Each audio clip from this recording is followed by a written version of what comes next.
我看到那个龟其实还在动，这个确实场面有点那个啥。云游四海特约旅行家带你看遍山川湖海。仅用竹竿等简陋的工具，就能捕杀海洋里最庞大的生物——鲸鱼。村里的人基本靠食用鲸鱼肉等维持生活。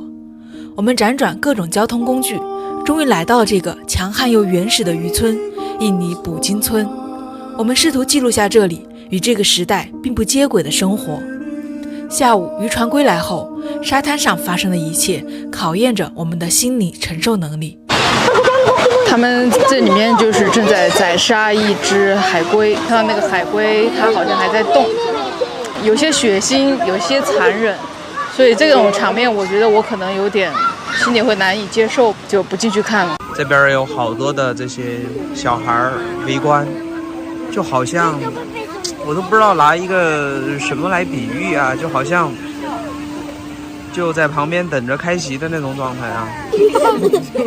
还未进行宰杀就开膛破肚，海龟的挣扎令我于心不忍，而海龟对于他们仅仅是食物，所以他们喜笑颜开，充满期待。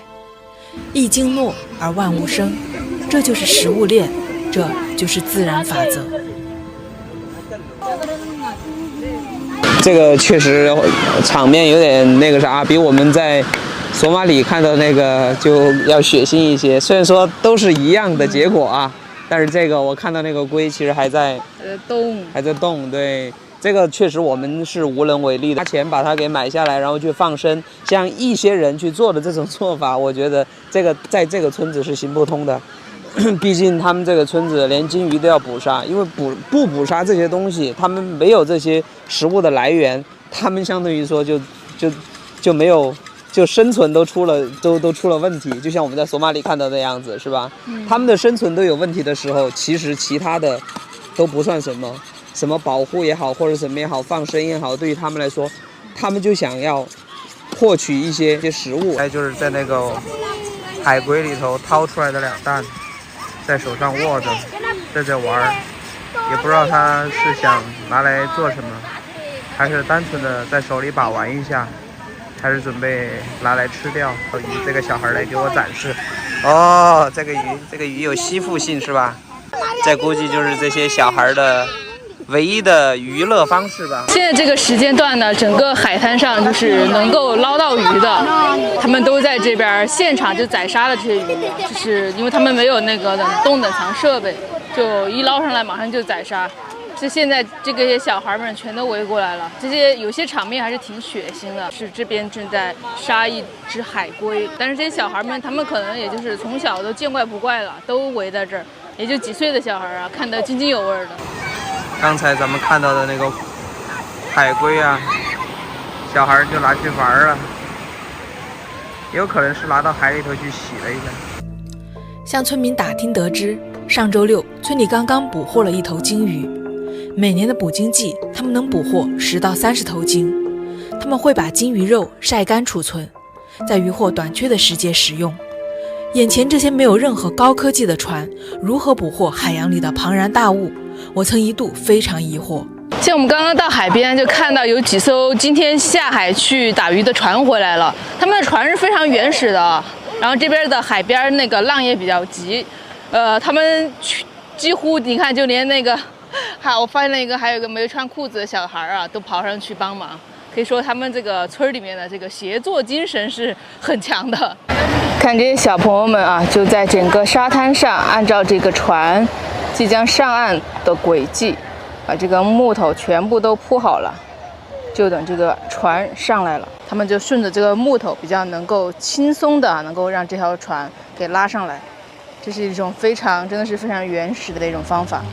他们整个这些村民其实相对我感觉是特别的团结的，就是说这个船刚才在等候的过程当中啊，然后很多的小孩自觉的就在这儿把这个木头就先铺到这个地方，旁边在休息的这些村民呢，看着好像拉不上来，他们都自觉的过去帮忙。这个也看得出他们这个团队协作的这个能力啊，其实相对比较强。其实他这个也算是叫刻入在这个渔村的那个渔民心目当中的，就是说，哎，你要出去了之后，你回来的时候，我来帮个忙。当我回来的时候呢，你也来帮我。所以说他们就是说有这样的这种团结精神。然后咱们看到这么小的一个船上面装了特别多的这个竹竿，这个竹竿是干嘛的呢？它就是用来插金鱼的。那个金鱼是特别大的一个生物啊，他们就靠这么一个小小的船，然后一个团队这么协作着去捕杀，我觉得这个才是最不可思议的。把锋利的铁刺固定在竹竿的一端，猎物一旦出没，勇猛的渔民就会奋力投掷出竹竿。捕获一头海中巨物，单靠一艘渔船是必定无法实现的，往往需要全村渔船的配合，齐心协力共同捕获，按劳分配，原始又公平。这艘船啊，他们今天的收获就是这一只福恩。这个鱼，我们之前还是在海洋馆里看到过。看看它身上的伤口啊，它都是那种比较尖锐的那个钩子把它勾上来的。哦，它就直接在这儿分解一块一块的。这肉他们就拿过来晒是吗？对啊，就是说这就是他们的主要的食物来源嘛，相对于说。就是说金鱼不是说每一次都捕得到，那肯定。对，所以说他们这个每一次出海呢，就相对于这种小型一点的鱼的话，就容易捕获一些。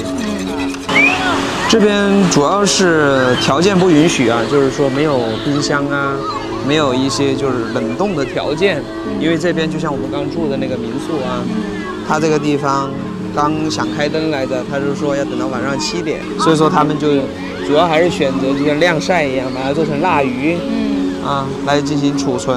他们这个地方确实也没有其他的作物啊，来维持他们的这种生存，主要还是靠这种捕鱼来达到他们的日常的基本生活。我觉得，就基本上没有什么耕地面积。由于他们是使用原始而非现代化的工具进行捕鲸，在国际上这里的捕鲸行为是合法的，但是不允许对外出售金鱼肉，所以他们为了能够购买到其他生活必需品，还需要捕捞其他的鱼类。这小孩拿这个杆子，从小就开始在这里训练，从小就立志当一个非常好的猎金手。他就是拿拖鞋在训练，看到没？他就是用拖鞋在做目标。对，他在不断的练习，希望有朝一日早一点能和他的父亲或者村民一起出去猎金，因为这就是他们的生存技能，也是唯一可以叫什么获取食物或者说是获得经济来源的一种方式。不要犹豫，插！它中了，它插到了。这个鱼的胃里头取出来的是一些虾呀，然后他们最后还是会把这个虾拿来吃，因为这个它在胃里头完全没有消化。我在这里看到了一条船啊，感觉好像是一个广东地区发音的这么一个字啊，叫老大山是不是刘大生呢？对吧？这个感觉像是华人的名字一样，这个应该是广东地区的发音啊。这就是我们刚才看到的，就是说在那个船上面，就是很多的竹竿啊。为什么要这么多竹竿呢？就是说他们出海的时候，他们在捕杀这个金鱼的过程当中呢，需要就像掷标一样啊，掷那个标，掷过去把金鱼给插住，然后那个上头就像有那个像有那个倒钩一样，把它给勾住，然后有绳子啊，就把拉着嘛，就是这样子。所以说它需要非常多，一个团队需要非常多的这样子，把一个金鱼给扎下去啊，把它扎住。如果我不说这个他们捕杀金鱼的过程，其实就是用这么简单的一个工具，你们是不是很难想象这么庞然大物啊？他们结果就用几根竹竿就搞定了。用最简单的工具猎捕海洋里最巨大的生物，这个过程对于他们来说究竟是得心应手还是艰难棘手？